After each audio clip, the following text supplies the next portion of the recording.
ሰላም ጤና ይስጥልን ውድ ሪፖርተር ተከታታዮች የሰዓቱን ዜናዎች ቀጥዬ ያሰማችኋለሁ። በቅድሚያም አርዕስተ ዜና። ከአማራ ክልል ቀውስ ጋር በተያያዘ በእስር ላይ የሚገኙ ሰዎች በኢትዮጵያ ሰብአዊ መብት ኮሚሽን በኩል በቀረበው የይቅርታ ሰነድ ላይ የአቋም ልዩነት ማሳየታቸው ተሰምቷል። የፌዴሬሽን ምክር ቤት አሰራር ያልመለሳቸው የማንነትና የራስን በራስ የማስተዳደር ጥያቄዎች ህብረ ብሔራዊ አንድነት ኮሚሽን የተባለ ገለልተኛ ተቋም በአስቸኳይ እንዲቋቋም ተመካካሪዎች በምክረ ሀሳብ ደረጃ መግባባታቸው ታውቋል። ሌሎችንም ይዘናል። አብራችን ቆዩ።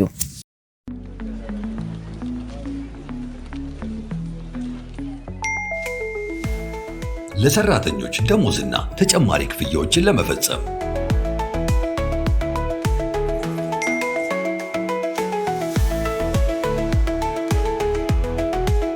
ከዶላር፣ ዩሮ እንዲሁም ፓውንድ አካውንቶ ወደሚፈልጉት አካውንት ገንዘብ ለማስተላለፍና ክፍያ ለመፈጸም የረጅም ጊዜ የባንክ ስቴትመንቶችን በቀላሉ ለማግኘት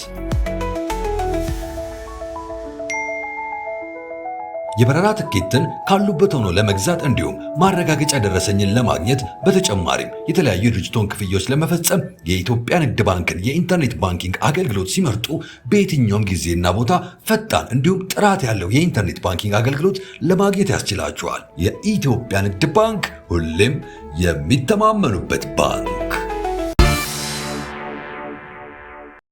ከአማራ ክልል ቀውስ ጋር በተያያዘ በእስር ላይ የሚገኙ ተከሳሾች በኢትዮጵያ ሰብአዊ መብት ኮሚሽን በኩል በቀረበው የይቅርታ ሰነድ ላይ የአቋም ልዩነት ማሳየታቸው ተሰምቷል። ከአማራ ክልል ቀውስ ጋር በተገናኘ ላለፉት 3 ዓመታት በእስር ላይ የሚገኙ ፖለቲከኞች፣ ጋዜጠኞችና የማህበረሰብ አንቂዎች በኢትዮጵያ ሰብአዊ መብቶች ኮሚሽን በቀረበውና የይቅርታ ነጥቦችን በያዘው ሰነድ ላይ ልዩነት ማሳየታቸውን የታሳሪ የቅርብ ሰዎች ለሪፖርተር ገልጸዋል። ስማቸው እንዲጠቀስ ያልፈለጉ እነዚህ የታሳሪ ቤተሰቦች ለሪፖርተር እንዳረጋገጡት አቶ ክርስቲያን ታደለን ጨምሮ በርከት ያሉ ታሳሪዎች የይቅርታ ሰነዱን መፈረማቸውን ገልጸዋል። ሰነዱን በመፈረም ከእስር መውጣት ይኖርብናል የሚል አቋም በአቶ ክርስቲያን ታደለና በደጋፊዎቻቸው በኩል የተያዘበት ምክንያትም የአማራ ሕዝብ የይቅርታ ሰነዱን ፈርመን ብንወጣም የፖለቲካ አቅማችንን ይረዳል፣ በእስር ላይ ሆነን ግን የምናመጣው ለውጥ አይኖርም የሚል እንደሆነም ነው የጠቆሙት። ይህንን ተከትሎም አቶ ክርስቲያን በተደጋጋሚ መፈታት አለበት የሚለውን አቋም እያንጸባረቁ መሆኑ ተገልጿል። በሌላ በኩል አቶ ዮሐንስ ቧያለውን ጨምሮ 30 የሚሆኑ ታሳሪዎች ደግሞ በአማራ ክልል ለተፈጠረው ቀውስ፣ ለንብረት ውድመትና ለሰው ሕይወት መጥፋት ኃላፊነት እንድንወስድ የሚያትት የይቅርታ ሰነድ ከሰብአዊ መብቶች ኮሚሽን በኩል ቀርቦልናል። ይህንን ግን አንቀበልም፣ የፈጸምነው ጥፋት ስለሌለም አንፈርምም ሲሉ በእጅ ጽሑፍ በተከተበ ዘለግ ያለ ጽሑፋቸው አስታውቀዋል። ሪፖርተር የተመለከተው ይህ ደብዳቤ ከህግ ከፖለቲካና ከሞራል አንጻርም ይህን ሰነድ መፈረም ተቀባይነት የሌለው ነው በማለት ውድቅ ማድረጋቸውን ያትታል። ይህን የአቋም ልዩነት ከአዲስ ዓመት በፊት ተፈተው ይቀላቀሉናል ብለን የያዝነው ተስፋ ላይ ጥርጣሬ አሳድሮብናል ሲሉ የታሳሪ ቤተሰቦች ገልጸዋል። ስለ ይቅርታ ሰነዱና ሂደቱ ሪፖርተር ከሰብአዊ መብቶች ኮሚሽን ተጨማሪ መረጃ ለማግኘት ያደረገው ጥረት አልተሳካም።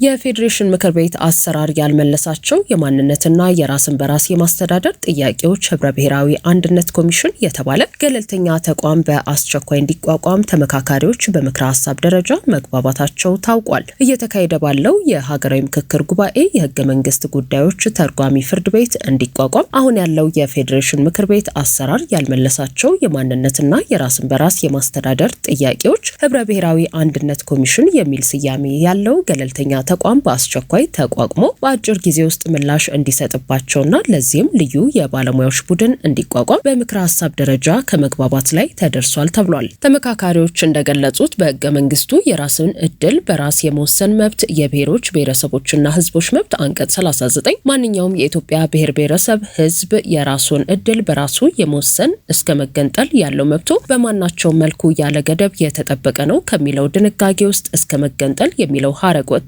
ድንጋጌው እንዲቀጥል ተግባብተዋል። በዚሁ አንቀጽ ስር ከዚህ ቀደም የነበረው አወዛጋቢ የብሔር ብሔረሰቦችና ህዝቦች ትርጓሜ አወዛጋቢ በመሆኑ ብሔረሰብ ተብሎ እንዲተካ፣ በተጨማሪም በህገ መንግስቱ መግቢያ ላይ ያለው እኛ የኢትዮጵያ ብሔር ብሔረሰቦችና ህዝቦች የሚለው ሀረግ ህብረ ብሔራዊ ኢትዮጵያ ተብሎ እንዲሻሻል የ500 ቡድን ተመካካሪዎች ከመግባባት ላይ መድረሳቸው ተነግሯል። የህገ መንግስት ማሻሻያ ስርዓት የማሻሻያ ሀሳቡ ከህዝብ ተወካዮችና ከፌዴሬሽን ምክር ቤቶች አባላት 1/3 ከፍተኛ ድምጽ ካገኘ እንዲሻሻል ከመግባባት ላይ መደረሱን ጠቁመዋል። ህገ መንግስትን የመተርጎም ስልጣን ባለበት እንዲቀጥል፣ በዚህም ህግ አውጪው፣ ህግ አስፈጻሚና ህግ ተርጓሚው ያለባቸው ድክመቶች ታርመውና ተሻሽለው እንዲቀጥሉ ከመግባባት ላይ መደረሱን ጨምረው ገልጸዋል። የፌዴራልና የክልል መንግስት የፊስካል ፌዴራሊዝምና የሀብት ክፍፍል የህዝብና ቤት ቆጠራ ተካሂዶና ቁጥሩ ታውቆ ፍትሃዊ ክፍፍል እንዲደረግ የ500 ቡድን ተመካካሪዎች በምክረ ሀሳብ ደረጃ ከመግባባት ላይ መድረሳቸው ተገልጿል። ብሔርን መሰረት ያደረገው የክልሎች አወቃቀር የህዝብ ቁጥር፣ የልማት አመችነትና የህዝብን ፍላጎት ታሳቢ ማድረግ የሚሉ ተጨማሪ መስፈርቶች ተካተውበት ይቀጥል መባሉም ተሰምቷል። የፌዴሬሽን ምክር ቤት ውክልና በህዝብ ቁጥር ይሁን ወይንስ በብሔረሰብ ቁጥር ይሁን የፌዴሬሽን ምክር ቤት የህገ መንግስት ተርጓሚ ፍርድ ቤት የወሰነውን ጉዳይ ማየት አለበት ወይንስ የለበትም? የፌዴሬሽን ምክር ቤት አባላት በህዝብ ይመረጡ ወይንስ ከክልል ምክር ቤት ይመረጡ የሚሉ ጉዳዮች ያላግባቡ መሆናቸው ተመላክቷል። እነዚህ ጉዳዮች ያላግባቡ ተብለው ለኮሚሽኑ የሀሳብ አግባቢ ቡድኖች እንደሚቀርቡና ዳግም እንደሚታዩ ተመካካሪዎች ጠቁመዋል። ኢትዮጵያ በጠቅላይ ሚኒስትር ቀርቶ በፕሬዝደንት እንድትመራ የመንግስት አደረጃጀትና ቅርጽ እንዲሁም የፖለቲካ ስርዓት፣ የፖለቲካ ውክልናና የምርጫ ስርዓት አጀንዳ ላይ የ500 ቡድን ተመካካሪዎች ሙሉ በሙሉ በምክረ ሀሳብ ደረጃ መግባባት ላይ መድረሳቸው ተሰምቷል። በዚሁ አጀንዳ ላይ ተወያይ የነበሩ ተመካካሪዎች ለሪፖርተር በሰጡት አስተያየት በቀረቡት አብዛኞቹ ምክረ ሀሳቦች መግባባት ላይ መደረሱም ሆኖም ያላግባቡና ወደ ቀጣይ የተሻገሩ ጉዳዮች መኖራቸውንም ገልጸዋል። በዚህም የ500 ቡድን ተመካካሪዎች የሀገሪቱ አስተዳደር ስርዓት በፓርላማ እንዲቀጥል፣ የሀገሪቱ መሪ ጠቅላይ ሚኒስትር መሆኑ ቀርቶ ፕሬዝደንት እንዲሆን፣ አዲሱ ተመራጭ ፕሬዝደንትም የጠቅላይ ሚኒስትሩና የፕሬዝደንቱ ስልጣንና ተግባርን ጠቅልሎ እንዲወጣ በምክረ ሀሳብ ደረጃ ከመግባባት ላይ መደረሱን ለማወቅ ተችሏል። የሀገሪቱ መሪ የስልጣን ዘመን 6 ዓመት ሆኖ ለ2 ዙር እንዲደረግ፣ የክልል መሪዎችም ከፌዴራሉ ጋር ተመሳሳይ እንዲሆን በምክረ ሀሳብ ደረጃ ከመግባባት ላይ መደረሱን ገልጸዋል። የኢትዮጵያ ሀገራዊ ምክክር ኮሚሽን በትላንትናው ዕለት ነሐሴ 5 ቀን 2018 ዓ.ም በማህበራዊ ትስስር ገጹ ባጋራው መረጃ የመንግስት አደረጃጀትና ቅርጽ እንዲሁም የፖለቲካ ስርዓት፣ የፖለቲካ ውክልናና የምርጫ ስርዓት ጉዳይን ጨምሮ በሙስናና መልካም አስተዳደር ጉዳዮች፣ የሃይማኖት ጉዳዮችና የሰላም ግንባታ አጀንዳዎች ሲመካከሩ የቆዩ 500 አባላት ያሏቸው የስራ ቡድኖች ተጠናቅረው በቀረቡ የአጀንዳ ምክረ ሀሳቦች ከመግባባት ላይ መድረሳቸውንና በተዘጋጁት የቃለ ጉባኤ ሰነዶች ላይ በመፈረም ማረጋገጣቸውን አሳውቋል። ሆኖም ኮሚሽኑ ባጋራው መረጃ ከላይ በተዘረዘሩ ዋና ዋና ንዑስ አጀንዳዎች ስር መግባባት የተደረሰባቸውና ያላግባቡ ጉዳዮች የትኞቹ ናቸው የሚለውን ይፋ አላደረገም። በጉራጌ ዞን አበሽጌ ወረዳ የመንግስትን የሰላም ጥሪ አልተቀበሉም ባላቸው አካላት ላይ እርምጃ መወሰዱን የማዕከላዊ ኢትዮጵያ ክልል ሰላምና ጸጥታ ቢሮ ገለጸ።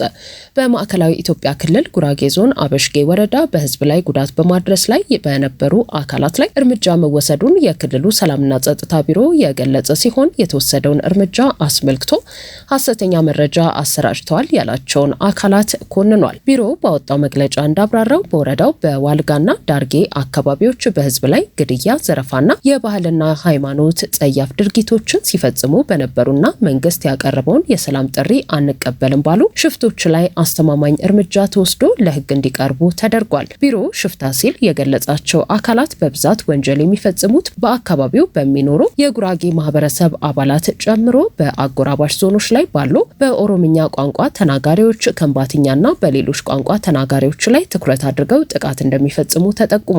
ተግባሩ በሌሎች በሀገሪቱ በሚኖሩ ህዝቦች ላይ አንድነትን የሚፈታተንና ልዩነትን የሚያጎላ እጅግ አደገኛ ሴራ እንደሆነ ተገምግሞና ሽፍቶቹ ስርዓት እንዲይዙ እስከ ቦታ ድረስ በመሄድ ከህብረተሰቡ ጋር ውይይት ማድረጋቸውን በመግለጫው አብራርቷል። ይህ ተጨባጭ ሀቅ ሆኖ ሳለ የክልሉን መልካም ገጽታ ለማጠልሸትና የህዝቦችን የእርስ በርስ አንድነት ለመሸርሸር ኃላፊነት በጎደላቸው አካላትና መገናኛ ብዙሃን በኩል ከእውነት የራቀ መረጃ እየተሰራጨ ይገኛል በማለት ኮንኗል። መንግስት የህዝብን ሰላምና ደህንነት ለማረጋገጥ የወሰደው የህግ ማስከበር እርምጃ ብሔርን መሰረት አድርጎ የተወሰደ አስመስለው ሐሰተኛ መረጃ የሚያሰራጩ አካላት ድርጊት ከእውነት የራቀ ነው ሲል መረጃዎቹን ውድቅ አድርጓል። ቀደም ሲል የቀረበላቸውን የሰላም አማራጭ ተቀብለው ወደ ህብረተሰቡ የተቀላቀሉ አካላት የተሃድሶ ስልጠና ተሰጥቷቸው በሰላማዊ ህይወታቸው እንዲቀጥሉ መደረጉ ተመላክቷል። በመጨረሻም ህዝቡ ኃላፊነት በጎደላቸው አካላትና ሐሰተኛ መገናኛ ብዙሃን ከሚሰራጩ አሉባልታዎች ራሱን እንዲጠብቅና ወንጀለኞችን ለሕግ አሳልፎ በመስጠት የዜግነት ኃላፊነቱን እንዲወጣ ሲል ጥሪ አቅርቧል።